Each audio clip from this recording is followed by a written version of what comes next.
Hello, everybody, and I appreciate you guys joining us on another edition of the Jboy Show. Obviously, if you haven't heard the news, former Auburn coach Pat Dye passed away today. Obviously, all of our condolences are with him and his family. And if you guys didn't know out there, my dad played for Coach Dye in 1986 and 1987. I grew up with stories of Coach Dye. My dad used to tell me that he tried to raise me the way Coach Dye raised him. There was always a reference to Coach Dye in most of the learning moments from my childhood. And I'm sure a lot of Auburn fans and really people out there in general's families, obviously know who Coach Dye is. And I'm sure there are a lot of things that people that didn't play for him took away from him and what he meant to Auburn and all the things that he did. Obviously with the Auburn Alabama game location and him being able to put Auburn on even footing, with Alabama. But our next few shows, our next three shows, maybe more, I'm going to talk to former players of Coach Dye. It's going to be a tribute to him. Again, whatever we can do to help his memory, live on, especially with the younger generation of Auburn fans that, and again, I'm in that category. I was born in '89.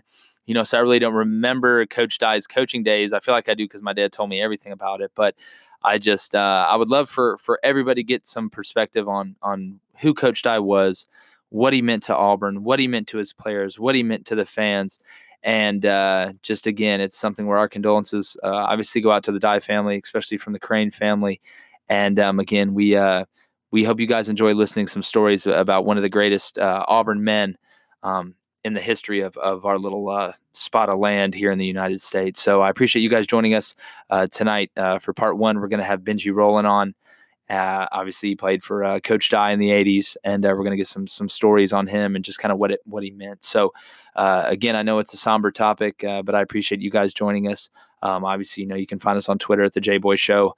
You can find us on Apple Podcasts and Spotify and all that stuff. Y'all know where to look. That's not what this is about. This is about obviously doing right by Coach Dye and giving a perspective that you may not get everywhere else. So again, I appreciate you guys joining us, and rest in peace, Coach Dye. God bless you. All right. What's up, everybody, and thank you for joining us again. We're here with multiple-time SEC champion defensive lineman Benji Roland. Played for Coach Dye. Mr. Benji, I really appreciate you joining us, man. Jake, I really appreciate it, man. You like my child. Me and your dad had a lot of great memories, and I had great memories of you growing up, and I appreciate the opportunity to be on for you. Oh, yeah. Well, I mean, you know your family and obviously Hunter and Mitchell and all those guys. It's obviously we haven't talked soon enough or enough lately, but it's really good to hear you, and thank you so much, man. I know you got a really good perspective, and you and my dad were, like you said, like brothers and like family, and it's just an honor to have you on. And I really want to start, obviously, we got the news about Coach Dye today. I really would just like, if you wouldn't mind, just for a second, just kind of talk about, what Coach Dye meant to you and kind of give our audience a perspective on him as a former player. Yeah, it's a tough day in the state of Alabama. He impacted everybody. I mean, there's not enough accolades that you can say about Coach Dye. I know me personally, that, he took me from a town in Georgia where I grew up a Georgia fan and didn't know much about the history of Auburn. He laid a foundation, and, when I got here, and he had already laid the foundation, a couple years prior to me getting here in '85. And, we sort of felt like that we were the stepbrother of Alabama and the University of Alabama. And Coach Dye made us, we felt like that we were better than Alabama, and they feared us instead of being the other way around prior to him coming to Auburn. And, just for him to get the Iron Bowl to shift to Auburn, the little things that he did and had impactful for everything. And he took people like myself and taught us what, not just good football players, or taught us to be men and work hard and be good fathers and good, husbands and, things like that. And, and he took it, Jake. What's the greatest thing about Coach Dye to me is that he took it didn't matter where you came from, what your background was, what color skin you had. Mm-hmm. He treated us all to be one and love one another and respect one another and work with one another. And I know that's hard to do, especially in today's times because of what's going on in the world now with all this looting and things like this and rioting and things. And he told us that he taught us, didn't told us, but he taught us how to be men and how to respect one another and love one another and play with the same heartbeat. Yeah, and again, obviously, the wins and all that stuff, it speaks for itself. But again, and I said this, in the intro, and I've said it before. My dad used to always tell me, "Is like I want to try and raise you like Coach Dye raised me," and that's not a knock on anybody's parents or anything like that, but he put you guys, through the grinder. I mean, can you just talk about it? I mean, that's back with 4-a-days, and my dad used to say, man, he tore me down and built me back up. Well, and that's the thing about Coach Dye. He was always fair. I mean, hey, he was hard now. And I battled cancer twice, and I tell people to this day, and I really believe this, I was built to handle cancer because of what Pat Dye put me through. Yeah. When you mentioned 4 days, we had our first practice at like 5:30, 6:30 in the morning, and we had practice, at lunch. And we had our big practice that afternoon and practice at night, and it wasn't no joke. It was, if you didn't get with the program, you had to get out. You had to get out of here. And he was stern, he was hard, but in the long, he was fair. And like you said, what Kurt said, he'd build you down, he'd break you down and build you back up, and everything he did was for a purpose and for a reason. And it wasn't that he didn't dislike you, but he knew what it took. I'm sure he grew up that way, and that's the way I tried to raise my kids. I tried to be hard on them, and because and he'd always tell us, Jake, life's going to be hard. Yeah, you're going to have your ups and downs, your failures. You're going to have to be a daddy. You're going to get in fights with your wife or your brothers, your sisters, or whoever. And he taught each other how to love each other too. Yeah. And that's the thing about it, man. It wasn't all about the wins and losses. It was about everything besides that.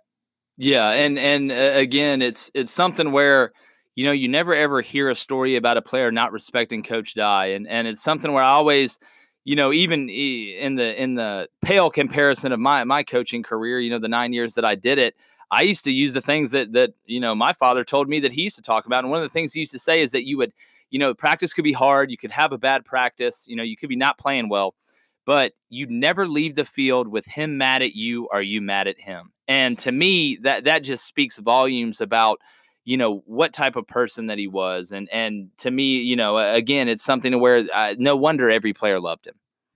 Well, and as you could survey 100 players. I'm sure there's maybe one that didn't like him. And it was probably, if you didn't like Pat Dye, you need to check yourself at the door because, most of the players that played for him and it would run through a brick wall for him. And I still feel that today. And I've been on his show, I've been around him, and you still have that utmost respect for him. Like, he's still coaching and you're hanging on every breath. And that's the thing about it. The games were easy, Jake. Yeah. The practices were hell, but the games were easy now because we were prepared and we had that mental toughness and we just had toughness and we had a little swagger. You call it arrogance or whatever, but he always talked about our defense. He said, our defense is going to whoop your butt. Just how bad, I don't know yet, but they're going to whip you. Well, go ahead. He always said, keep it close in the fourth quarter and we'll win the ball game. And we thought that, we always thought that, hey, if there's a chance, if it's close, whether the offense is struggling, defense had to step up, and it made us all believe and pull the rope the same way. We wouldn't pull it in 4 or 5 different directions. Yeah, and again, obviously that leads to just such successful production on the field, and Benji, I'd love for you to talk about that era that you did play was a golden era, for Auburn, and you guys were rough and you guys were tough, and I used to laugh, and I would love for you to kind of talk about some of the guys you played with. I mean, you were a hell of a player, SEC champion, all SEC, got drafted by the Buccaneers, and just talk about some of the guys you played with because, my dad used to say he used to get in the huddle on defense back when they used to huddle, and he used to look around at all y'all and see who he had, and he used to almost, feel a little bad for the offense because he knew that hell was coming and there was nothing they could do. Yeah, and the thing about us, Jake, and I say this to this day is, we had guys like your dad, Kurt Crane. We had Eddie Phillips. We had Shan Morris, Carlos Cheatham, Ron Stallworth, Tracy Rocker, Nate Hill, myself. And we had guys that really backed us up. Like I was I made All-American my last year in '88, and I had a guy named Pig Goff that backed me up. He got drafted. That he played behind me, and he backed me up, and he got drafted. And we had guys that were 2 and 3 deep that were better than most players in the. It started in the SEC. And, I used to tell your dad, he made 26 tackles. But I said, hell, they didn't have to wash your jersey. Go, we take it off the wall somewhere, and you just run into the football. But, it's just, you had all these guys. And the thing about us when we played defense, it was like, and we always sprinted to the football, and it was like that we were, we were all had a chain around our ankle, and if you brought Benji, Kurt was there, Tracy Rocker was there, Nate Hill, Eddie Phillips, Brian Smith, Andre Bruce, just I can go on and list all the players, but it just was the defensive side. It was the aurora of the offense too, because back then we had guys that you didn't throw the ball a lot. I remember when Pat Sullivan got here and Jeff Berger, we threw it a little bit more than we normally had because Coach Dye was run 3 yards in a cloud of dust. But it knew this. I can tell you this right here on offense. If it was 4th and 1, they would tell you, we're gonna run it right here, and you can't do a damn thing about it. We're gonna stuff it down your throat. We're gonna see if you can stop it. But normally they couldn't. But just the overall complex of the overall complexity of the offense, the defense, the special teams. He covered it all, man. And we always, Brian Shulman, punter. How many times did we play down in Florida? We pinned him inside the 5, and that he was a great punter, So, Jake, it goes back to walk-ons too. Just because they weren't on scholarship, that don't mean they wasn't a vital part of this program or the program Coach Dye built. He treated them just like he treated us. They were accountable. They had to do the same things we did, and we respected that. If I knew a guy beside me had been through that bubble 3 or 4 days a week at 6 a.m.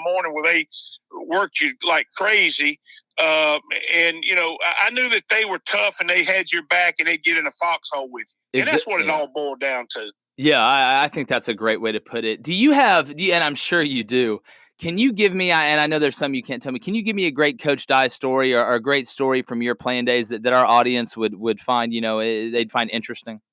Well, I'll say it. I'll try to keep it clean. Listen, this is a podcast, Mr. Benji. Again, we knew everybody knows Coach Dye. They'd love it. As Junior Rosegreen would say, blood raw. Yeah. Well, me and Wayne Hall, Coach Hall, I have a lot of respect for him. He was our defensive coordinator, defensive line coach, and at the end of practices, we would pass rush, and that was sometimes our conditioning. We always did this, Jake. We had a quarterback back there, and our job was to make a move and try to get to the quarterback, and we had to touch the quarterback and sprint back. Well, it was one of those days. Wayne's a little moody type guy, and had the little sniffles or something, so he was trying to take it out on all of us. So he and I sort of got in a little skirmish after practice or during pass rush, and got in a little fist fight. And Neil Callaway and Stacey Searles broke us all up, and Wayne sort of grabbed the back of my helmet and ripped it off and said, "Get back in there." And I said a few words, said, "No, I quit." Well, I'm not a quitter. Yeah. By any means, but I was frustrated. I was mad. And so after practice, me and Wayne, he says, I said, "Hey, look, don't put your hands on me. I'm a grown man. I'm going to fight you, whatever." And I was 20 years old, but I was trained to be a man because of Pat Dye. And so the next day at practice, we're walking out to practice, and me and Wayne and Coach Dye were walking, and I was in the middle, and Coach Dye said, "Well, I was pulling for you yesterday." And I said, "Sir," he said, "Yeah." He said, "If I ain't got a player that can whip my coach's ass, you won't ever play for me." So that was the kind of guy. That was the kind of guy he was. He had your back, and he was in your corner, and and that's the love that you have for a guy like Pat Dye, man. I mean, just Jake, there's so many coaches out there that don't know the players' names, but he knew the players' names. He knew the mamas, the daddies, the sisters, the brothers, the uncles, the aunts. I mean, he knew them all. And he just mesmerized them. And not just Auburn people, man. He's touched Alabama. He's touched Tennessee. And it's a great loss.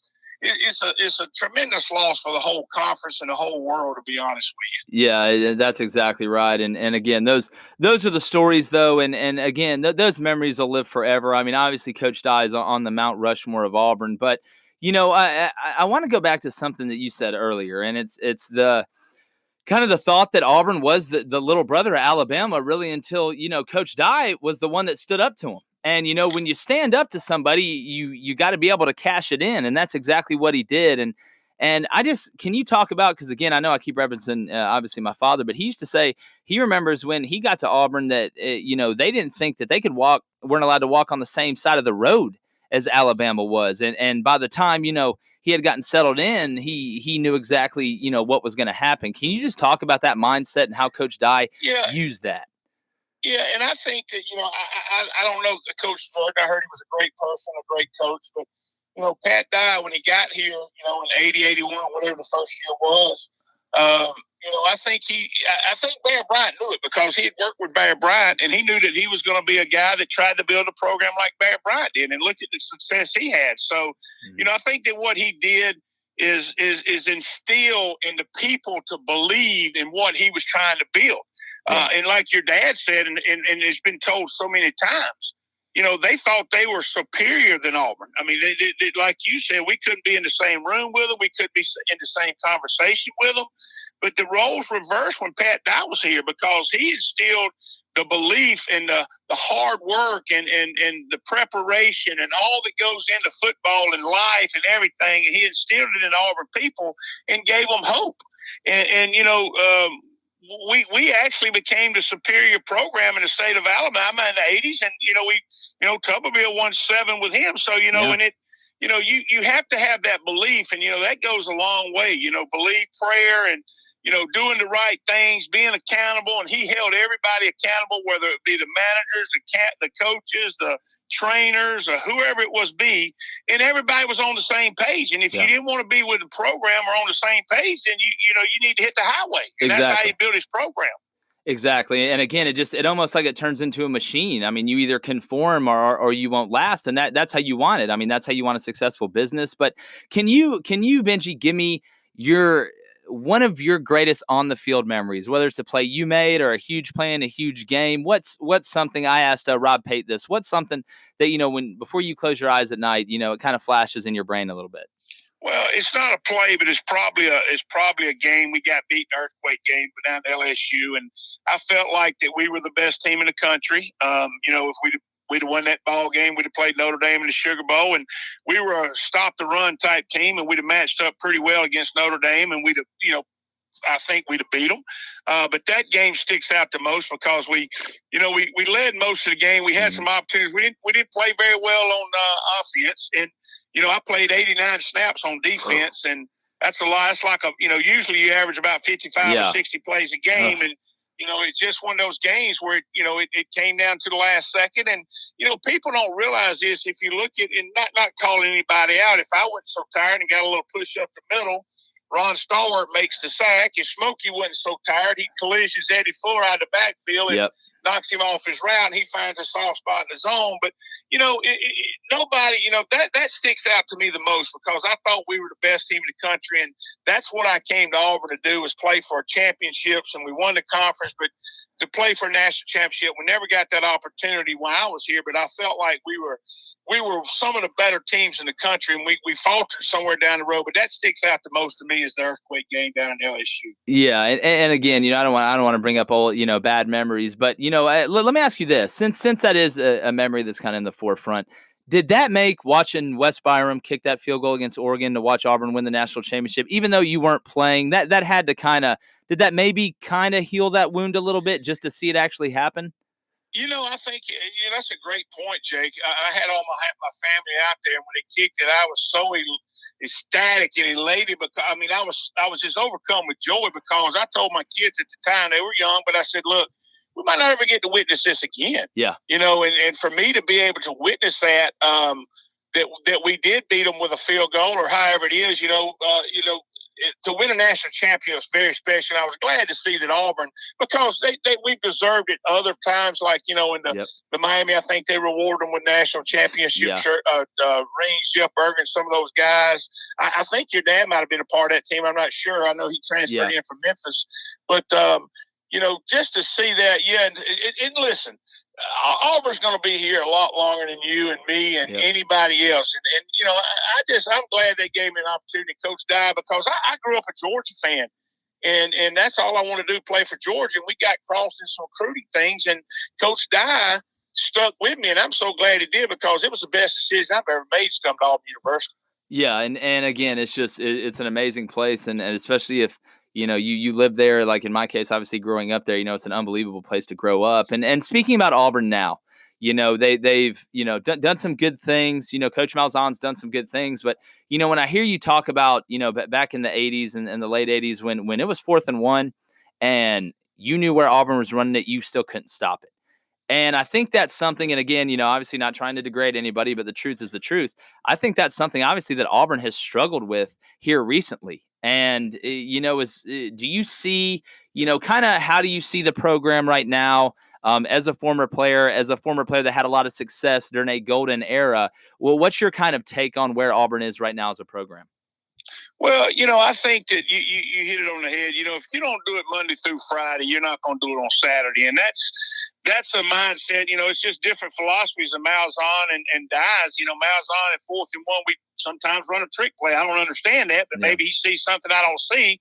But, to me, if it's 4th and 1, I'm not going to snap it 6 yards behind the line of scrimmage and run 6 and get 1. I'm going to get on the center and we're going to run it right here, and we're going to be man enough. And in the fourth quarter, we're going to wear down you and tear down you. But I will say this: I really think that our defense in the last year or two under Steele has really played up to Auburn's capabilities of the past, like we played defense in the '80s. They're physical, they're fast. They don't do a lot of things defensively, but they do it well. He don't run a lot of things, and you know this as a coach, Jake. You can have the best schemes in the world, but if you can't get lined up, you can't play, and if you can't communicate it with the checks, and if you got 20 checks for one play, there's going to be a breakdown somewhere, and that's what caused the a catastrophe on defense. So I think that they've gotten to the point they've got good players up front on the defensive side. I think that's where they've lacked a little bit on the offensive side. They hadn't had the offensive linemen like some of the other people in the league, like the Georgias, the LSUs, the Alabamas. But it's a different philosophy. Georgia and Alabama run that pro style, and we sort of run the spread all the time. Yeah. And, that's good and dandy. It's flashy and it's funny and it's eye candy a lot of times. But I'm an old traditional guy. I'd rather line up and say, hey, we're going to run it right here. And we do run the football a lot.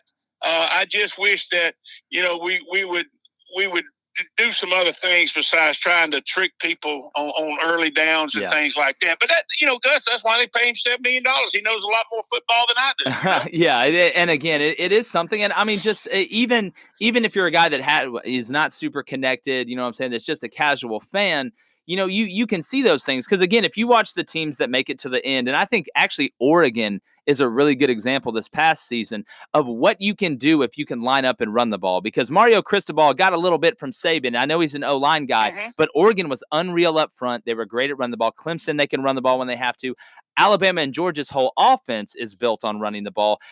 Do you believe that now with Chad Morris coming in, that a great way I thought they can combat that is I think Auburn has a top-tier SEC quarterback. I would love, actually, Benji, to see him be able to throw more on first down and let them actually open it up and then be able to go back and run some power, run some inside zone, run some counter, because you do have a guy that can sling it and he can run a little bit. Yeah, and that's the thing about it. I think Patrick Nix is a great athlete. And I think, sometimes when I watch our offense, I'm a little confused because it seems like we got specific players for specific plays. Yep. And if you're Harold Jordan, it looks like he can only run the wheel route instead of, if he's a top running back, we ought to be able to pitch it to him and hand it to him. Well, and the thing is, if you know that, I guarantee, because we've both been there, they got somebody looking at that personnel and they got a chart they're looking at. And I guarantee you when number, let's just say 44 and 21's in the game, it's one of these three plays. And a lot of it's probably if they line up in this formation, this is exactly the play you're getting. So they know exactly what's coming. Yeah, I can recall our offense back in the ball game against Minnesota. We start the second half, and we're in the ball game. We run three plays with three different running backs, and I'm thinking, okay, now Bo Scarborough don't do that at Alabama. Now I know it's a different. I mean, he can catch the football, he can block, and it just I don't know, but that's his offense now with Chad Morris.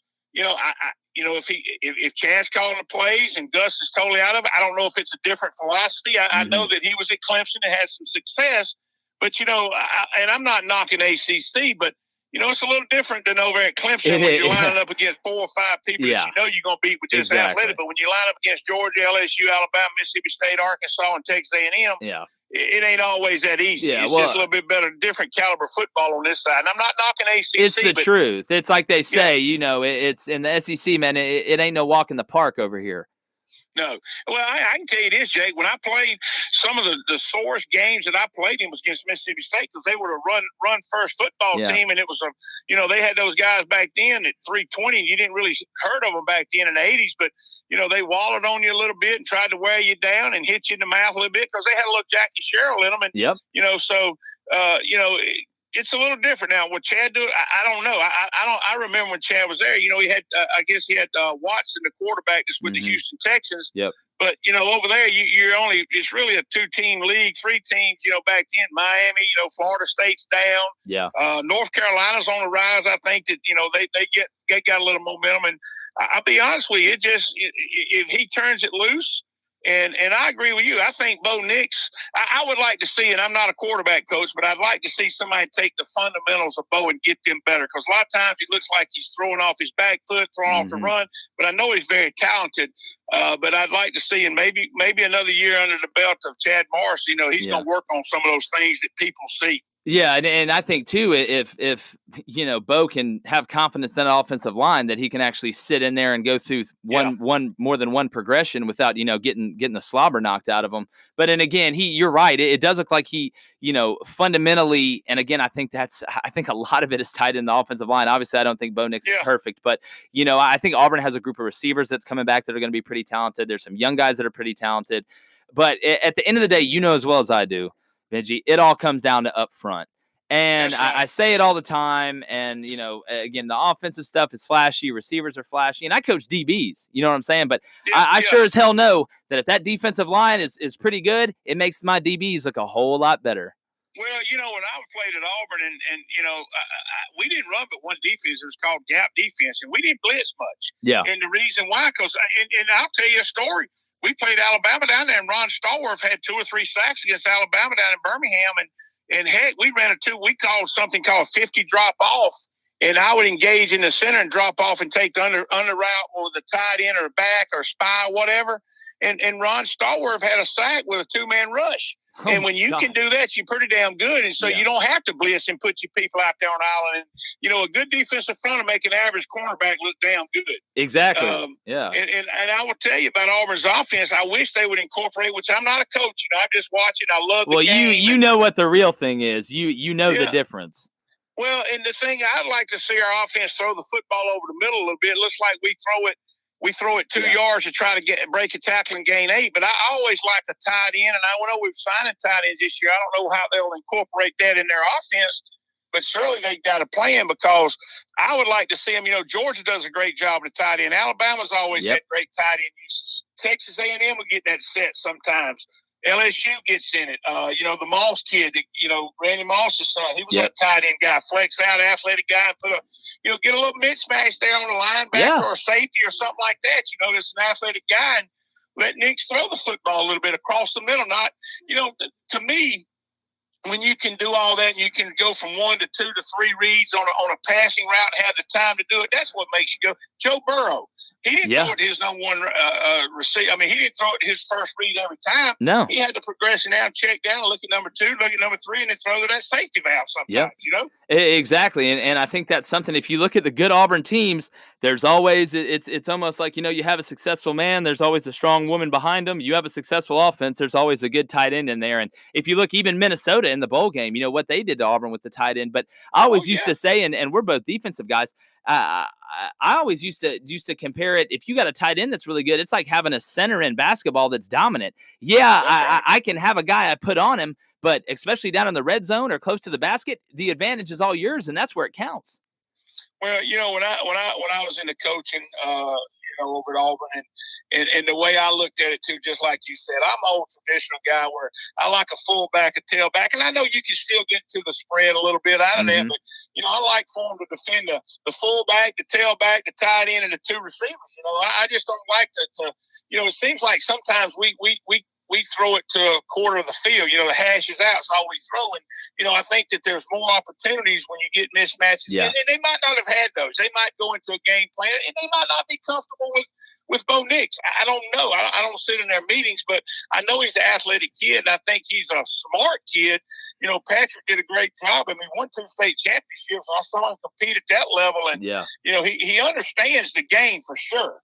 He's been fed it all his life, and his dad wasn't a bad quarterback himself, and he's a good person, and he's a competitor. And I will tell you this: they put it in his hands against Alabama. When he ran the football, he faked the zone read and all ran the football. He's faster than a lot of people give him credit. That's I bring that up all the time, and again, I look at it. I think if he can get 400 or more yards rushing, I think it's going to win Auburn a few games, keep a few drives alive. Well, but I know that they was all up my arms about Joey Gate. And I don't know Joey, but I know that Patrick is faster than Joey. Now, he didn't have the upsize, the height, and I think everybody gets caught up in the Cam Newton area. Just because you're 6'5", don't mean you're the athlete that Cam Newton is. Yeah. Or was, or still is. And so I think when they come in and you know this, Jake, you get these guys, you start getting enough 5-stars, 6-stars, 7-stars, and they think they're going to be just world beaters. Yep.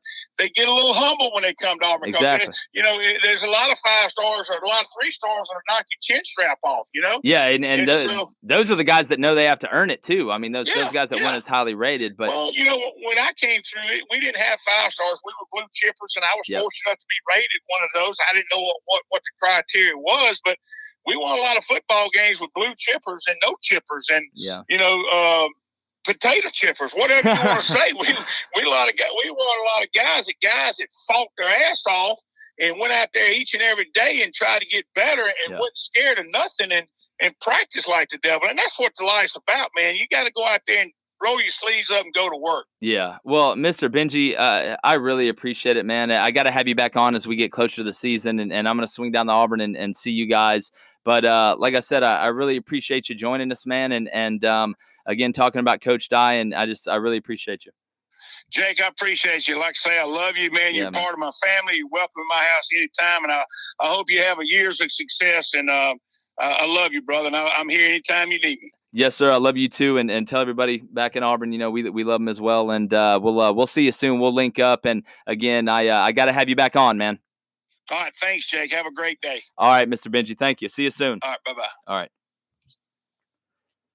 Guys, I appreciate you joining us. That was Benji Roland. Again, just talking about Coach Dye, just talking about that golden era Auburn football, and we're going to have a few more installments of this. I hope you guys really enjoyed it, and we're going to keep trying to bring it to you. So appreciate you guys checking out our latest episode. This is Jboy.